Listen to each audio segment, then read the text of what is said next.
10:40 p.m. NUERA1. Abort, abort, abort! Damn you, abort! Jake was continuing to punch the emergency abort sequence to no avail. Jake, I have a message from the cross. Magdalene softly called to CCC. I'm just a little busy at the moment, Mag, Jake yelled back. Daddy, stop. The voice he heard next could not possibly be real. It was the voice of little Jackie, his daughter. Impossible, he thought, as she was dead. Daddy, stop.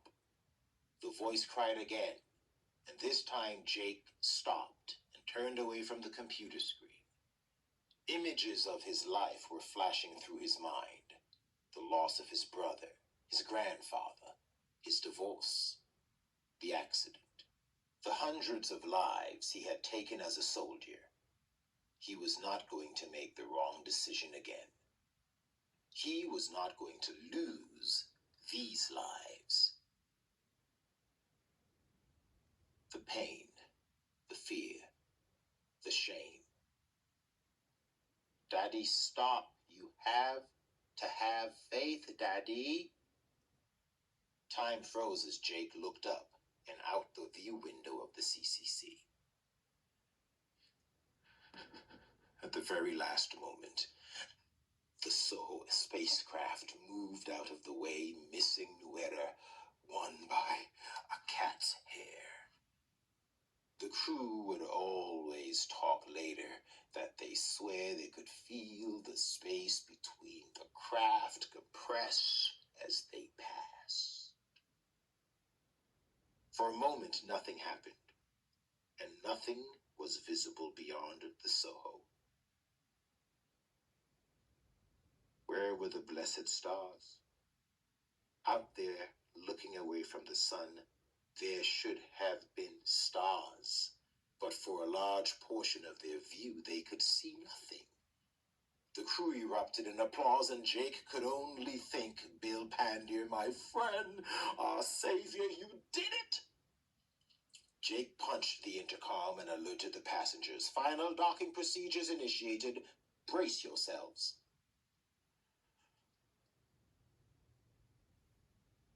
NUERA1 closed the gap to contact the locking mechanism docking with Nautilus. Alpha Omega.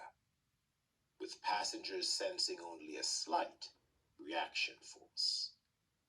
The large artificial gravity structure of the Nautilus before them had a long docking bay and airlock aft, progressing forward to the propulsion and control center.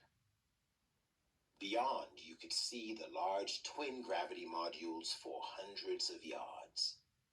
Forward of these was the largest observation deck ever constructed, the Grand Cupola.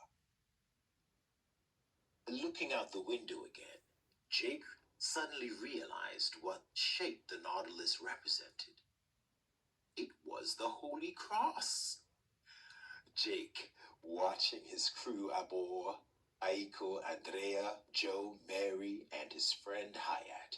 Before him, all hugging and giving high fives, he could not help but to see them as apostles. Representatives from the very best of all the earth's races, making the ultimate sacrifice on the cross to carry his word to another world, to save them from the darkness, their sins. His mom's rosary had been repaired as the cross had been reconnected to the beads of prayer. Jake had received the ultimate gift, faith. Not the Catholic faith, not the faith of some monstrous Christian church sprawling across 3 city blocks, or the simple Baptist church on a county corner. No. Jake had received the faith of the one true God, Yahweh, Allah, Wakantanka, Manitu, and known by so many other names. The faith faith of the Great Spirit without the four walls of a church was the greatest gift of all. We've been listening to the great narrator Hector Johnson reading from the audiobook NUERA1, which is now available on audio.com, iTunes.com, and Amazon.com. The full trilogy is available in paperback and ebook on Amazon.com, and the paperback version of the trilogy is available on Barnes & Noble.